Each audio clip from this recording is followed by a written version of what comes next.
So, got a call from a listener a couple months ago probably. Says, I got a problem. I'm trying to qualify to buy my new home, and I just realized that a loan that I co-signed, I believe it was with a daughter. It was either a daughter or a son, and those payments had not been made, and now our radio show listener had late payments on her credit report. So her trying to do something nice for someone backfired and made it where things would be a lot more difficult for her. So let's talk co-signing for a family member or a loved one. I'm not sure you can co-sign for somebody you're not related to, but maybe you can. You can for some consumer debt like cars or things like that. But for mortgages, yes, you've got to be related somehow or another, have that family bond. In my view, just don't do it. I mean, if somebody can't qualify on their own, there's a reason. Yeah. Right? So that's what you should think. And as hard as that is for family and loved ones, you got to think about it. If they're not qualifying without me, it's probably not wise. The only exception to that would be if you're literally helping them make the payment. Because of some situation. Or another example that we see all the time is your child is going off to college or has been in college for a few years, maybe graduate school, law school, something like that. Yep. And you're paying who knows what in rent.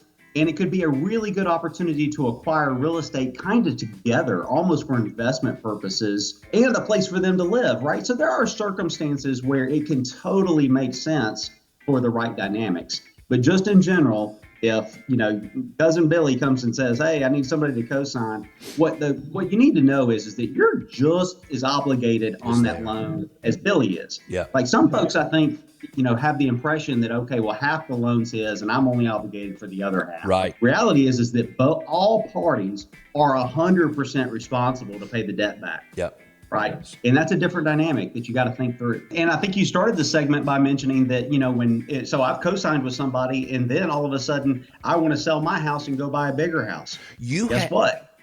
That debt might play into how much of a new loan you might be able to qualify for. If one of my daughters said, "Dad, I need you to co-sign with me on a loan," and it's not something that I wanted to do, then maybe what would be better off if I wanted to help would be for me to purchase the property today and rent it to her and her family, whatever that family looked like, and then maybe put together a program with somebody like you that says, okay, daughter one, if you want to be able to qualify for this property in 12 months or in 24 months, here are the exact steps you need to take. And certainly as a parent, we would not want to, I don't think so, I would not want to have any of what I would consider her equity that she's building up over time. So maybe we just agree you keep the payments together and then you can actually put a mortgage in place on it just at the same amount to take out the existing mortgage that we have. Very common. That might make better sense. Yeah.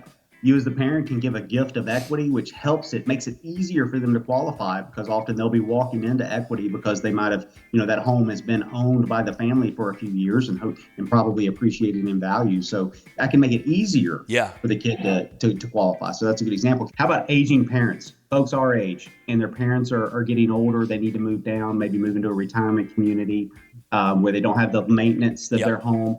And now they're on fixed income, so they find it hard to qualify. So it's becoming very popular for folks our age who need to co-sign for their parents. Well, here's the trick. You don't actually have to co-sign. The underwriting guidelines allow you to purchase a home for aging parents as a primary residence. What do you mean? Wait a minute. You get the best interest rates and the best terms. If I'm purchasing a home for my mother, for example, then it's almost the same as if I live in the home even though I don't? That's exactly right. Wow. Yep. And we don't even have to have the parents on the loan at all, which applies a lot of flexibility because when they pass on, now the loan, the home, everything is in your name as the heir anyway. So it solves a lot of estate planning issues. Makes it real simple.